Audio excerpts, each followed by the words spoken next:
안녕하세요, 터치아입니다. 제가 지난 영상을 통해서 어린이집, 유치원 또는 그런 기관들 종류가 이제 여러 군데가 있다고 말씀드렸잖아요. 그 기관을 선택할 때 참고하시면 좋을 것 같아서 영상을 준비를 했습니다. 아이들이 어린이집을 이제 가죠. 보통 2돌 전부터 어린이집을 알아보고 가게 되는데요. 그 어린이집이 일반 민간 어린이집도 있고 어린이집 내에도 뭐 시립, 공립, 국립 뭐 이렇게 좀 다르긴 해요. 오늘 알아볼 거는 일반 어린이집하고 통합 어린이집하고 장애전담 어린이집 요 3가지를 일단 좀 살펴볼 거예요. 아이가 자폐 성향이 좀 의심이 되고 사회성이 좀 부족하다, 언어 발달이 느리다 할 경우에는 어느 기관을 보내는 게 더 좋을까 충분히 고민이 되실 거예요. 일단은 거리적인 부분들이 중요하겠죠. 너무 멀지 않아야 돼요. 아이들은 차를 타고 오래 가는 게 좀 어려울 수 있어서 너무 멀지 않은 곳이 일단 가장 좋은 건 당연한 거겠죠. 가까운 거리에 있는 어린이집을 좀 알아보시되 보통 5세 이전에 그러니까 2, 3, 4세까지는 통합반이 있는 경우들이 별로 없어요. 보통은 통합반이 5세부터 많이 있죠. 어린이집마다 좀 다를 수는 있지만 보통은 그렇거든요. 그래서 일단 한 반 내 구성도 보셔야 되시고 어린이집 프로그램도 보셔야 되시고 그 다음에 담임 선생님하고도 이야기를 해보셔야 되는 거. 사실 이건 어떻게 보면 굉장히 당연한 거예요. 굉장히 당연한 거여서 어린이집 프로그램 중에 그래도 가능하다면 바깥놀이도 충분히 있고 그다음에 체험도 할 수 있는 기회가 있는 곳이 당연히 좋겠죠. 어린이집 안에서 실내 공간에서만 오랫동안 머무는 거는 아이들 당연히 답답할 수도 있고 그 안에서 너무 사물 중심으로 장난감이나 책, 교구 중심으로만 있다 보면은요 우리 아이들 사회성이 부족한데 안 그래도 혼자 노는 시간이 많았고 지금도 혼자 노는 흐름이 많은데 어린이집에서도 계속 이제 혼자 놀게 되면은 아무래도 사회성이 좋아지는데 도움이 되지 않겠죠. 바깥놀이를 하면서 친구들이랑 같이 뛰어놀고 같이 손도 잡고 할 수 있는 기회가 있는 곳이 훨씬 좋습니다. 5세 이상이 되면은 어느 정도 우리 아이가 그 또래에 비해서 그런 발달 상황이 어떤지 우리가 객관적으로 볼 수가 있게 되죠. 5세 이후에 일반 유치원 또는 통합 유치원, 장애전담 어린이집 이것 중에 결정을 하실 때 현재 우리 상태의 아이를 살펴보시는 게 일단 중요하겠죠. 발달은 좀 느리지만 친구들한테 관심도 있고 조금 어울려 놀려고 한다고 하면 통합반 내지는 또는 일반 반 중에 선생님이 친구들이랑 상호작용을 조금은 신경 써주실 수 있는 그런 환경의 어린이집이나 유치원을 선택하시는 게 좋겠죠. 그 다음에 우리 아이가 조금 더 손이 많이 간다. 옷을 입거나 가방 챙기고 이 식습관 먹거나 하는 것들이 스스로 좀 어렵다. 그러면 통합반을 선택을 하시면서 통합반을 다니면서 일단 스스로 할 수 있는 자조 생활을 할 수 있는 기회를 계속 줘야 됩니다. 스스로 먹을 수 있게 집에서도 당연히 해주셔야 되시고 대소변도 시도해야 되고 자기 물건 챙기는 것도 충분히 기회를 주셔가지고 자기 물건 알고 챙기고 막 칭찬해주고 그거를 놀이처럼도 진행해 주셔서 기초적인 자조 생활을 높여주시면 그러면서 아이가 또 좋아지면 뭐 통합반에 있다가 다시 일반 반으로 갈 수가 있겠죠. 지금 이제 장애 전담도 그런 통합반처럼 거의 1대3으로 선생님들이 케어가 가능하잖아요. 근데 장애전담 어린이집이 있는 곳이 많지가 않습니다. 많지가 않아서 근처에 장애전담이 있는지 없는지도 한번 살펴보시되 장애전담 어린이집은 프로그램이 선생님당 아이들이 수가 적고 선생님들이 굉장히 많기 때문에 훨씬 더 아이들 두고 바깥으로나 또는 체험활동이나 이런 것들이 그 일반 어린이집보다는 더 많을 수가 있어요. 교사가 더 많고 또 나라에서 지원도 상대적으로 더 많기 때문에 근처에 장애전담이 있으면 그 프로그램이나 입소 대기 상황을 살펴보신 다음에 일단 입소 대기를 걸어 놓으시고 그러면서 우리 아이가 지금 당장 들어갈 수 있는지 없는지 일단 살펴봐야 되는데 일단 걸어놓고 그동안에는 아이가 계속 발달적으로 성장할 수 있도록 경험을 충분히 이제 해주시고 그 다음에 입소 대기를 해놓고 입소가 가능하다고 연락이 왔을 그쯤에 한번 이제 상황을 봐야 되죠. 그러니까 장애 전담 어린이집 중에도 아이들의 구성원들이 어린이집마다 조금씩 차이는 있습니다. 지체장애 아동들이 있는 경우도 있고 지체장애 몸이 불편한 친구는 없고 이렇게 자폐나 ADHD, 그다음에 언어 지연 아동 위주로 있는 전담 어린이집도 있고 그래요. 그거를 잘 분별하셔가지고 우리 아이의 특성에 맞는 곳이라고 하면 충분히 보내셔도 좋아요. 근데 통합 어린이집하고 전담 어린이집을 결정할 때 부모님들이 항상 고민하시는 게 있습니다. 그래도 말을 좀 하고 정상발달 아동들하고 같이 만나서 어울려야지 보고 배울 수 있는 게 많지 않을까요?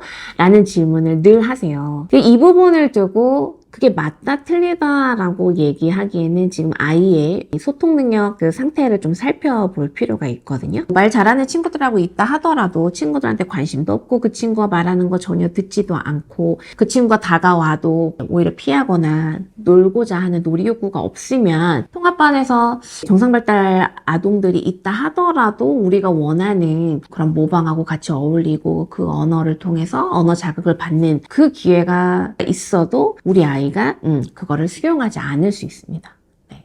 근데 우리 아이가 사람들한테 관심도 있고 놀려고 하고 친구 좋아하고 하면 당연히 통합반 갈 수도 있죠. 통합반을 두고도 조금 살펴볼 게 진짜 통합반이 일반 아이들하고 많이 섞일 수 있는 환경인 것도 있고 완전히 동떨어져 있는 경우도 꽤 많이 있어요. 그래서 어린이집마다 그 분위기가 좀 많이 다를 수 있어요. 그래서 통합반 아이들을 최대한 통합반이라고 이렇게 따로 분류하기보다는 그냥 일반 반에서 진짜 한 반처럼 생활하는 경우도 있고 통합반을 통합반 선생님이랑 다른 교실에서 따로 있다가 가끔씩 만나거나 하는 경우도 있거든요. 이 통합반이지만 일반 아동에 비해서 우리 아이들은 통합반이라는 거는 소수예요. 다수가 이제 정상발달 일반 아동이고 우리 아이들, 느린 아이들, 발달장애 아동들이 소수기 때문에 아무래도 원마다 분위기는 다르겠지만 다수 위주로 프로그램이 이제 가다 보면은 우리 아이들 중심으로 일반 아이들을 계속 놀이를 이렇게 유도해주기보다 그냥 일반 아이들 흐름으로 이렇게 쭉 가게 될 가능성은 당연히 있는 거죠. 그거는 뭐 원의 문제도 아니고 선생님의 문제도 아니고 이게 다수고 소수여서 그럴 수 있는 거죠.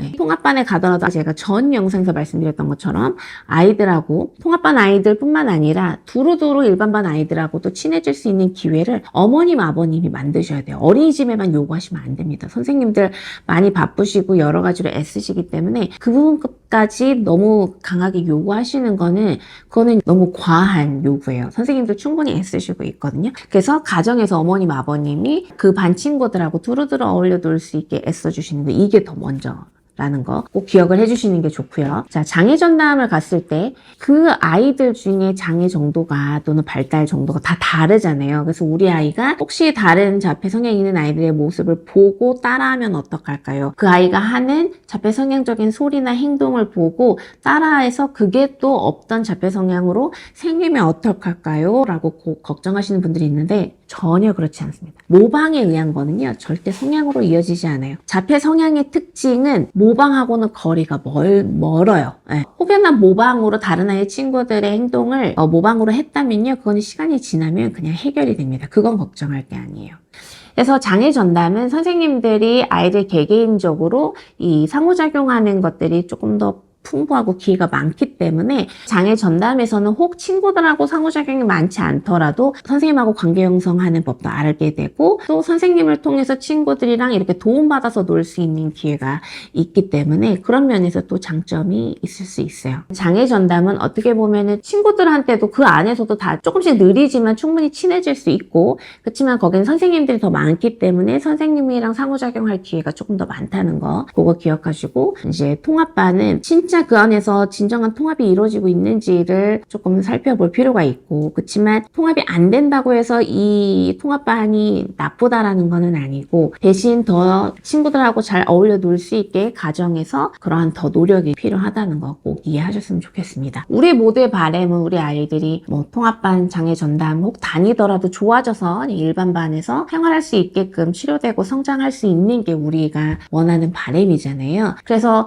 저희 터치아이에서도 중에서도 여러 가지 아이들을 위한 아이들이 이제 좋아질 수 있는 방법을 많이 고민하다가 이제 종일반으로 거의 어린이집 생활 그 이상의 수업을 하고 있는데, 그래서 아이들 절대 혼자 놀지 않고 사물 없이 책 없이 서로 부대끼고 선생님도 계속 아이들 이렇게 같이 눈 마주치고 스킨십하면서 하는 상호작용하는 거를 하루 종일 할 수 있도록 프로그램이 바깥에서도 놀고 센터 내에서도 다양한 프로그램 속에서 아이들이 건강한 체험을 하면서 혼자가 아닌 소통할 수 있도록 하는 이제 프로그램을 제가 굉장히 오랫동안 이제 해오고 있습니다. 사실 그 프로그램을 하면서 매번 쉽지는 않았어요. 왜냐면 우리는 막 아이랑 이제 언어로 상호작용하고 놀아주고 소통을 계속 하려고 하는데, 이제 우리 아이들은 그걸 거부하거나 자꾸 혼자 놀려고 하고, 아무것도 없는데도 뭐 벽지를 뜯는다든지 손에 조그만 사물도 막 쥐고 있으려고 한다든지, 이런 여러 가지 소통에 방해되는 행동들이 많이 이어지기 때문에 아이들을 계속 소통하게끔 기회를 주는 게 쉽진 않지만, 쉽진 않더라도 좀 고생스럽고 힘들더라도 하다 보면 그 안에서 아이들이 정말 많이 좋아지더라고요. 그렇게 많은 시간, 거의 20년 가까이 지내다 보니까 또 그 방향으로 잘 해주시는 탁월한 선생님들도 많이 세워지게 됐고,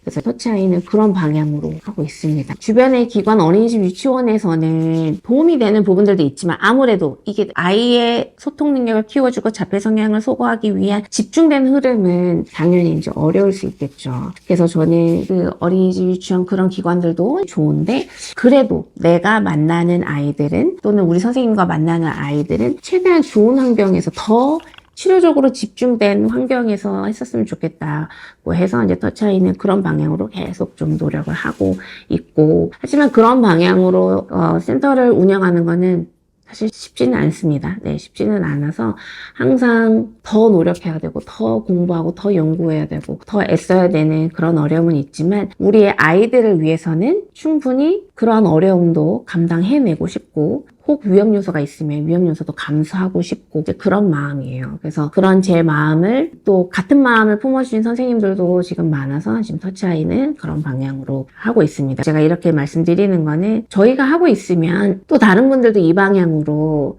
아이들과 더 오랜 시간 더 상호작용 위주로 할 수 있는 흐름이 생기지 않을까라는 그런 기대함으로 이런 얘기를 또 제가 덧붙여서 말씀을 드렸어요. 지금 한참 어린이집, 유치원 이제 적응하고 있고, 적응 잘 할 텐데 혹시 적응이 잘 안 되면 또 다른 기관으로 옮겨야 되나 고민하시는 분들 참고하시라고 이 영상 준비를 했고요. 우리 아이들 새로운 곳에서 새로운 사람들과 정말 더 깊이 있는 것들을 잘 나누고 상호작용할 수 있도록 그 노하우를 저희 터치아이 TV에서 아낌없이 계속 나눠드리도록 하겠습니다. 이번 영상도 꼭 참고해 보시고 도움이 되셨길 바라고요. 네, 좋아요, 구독 꼭 부탁드리고요. 그럼 전 또 다음 영상에서 찾아뵙도록 할게요. 감사합니다.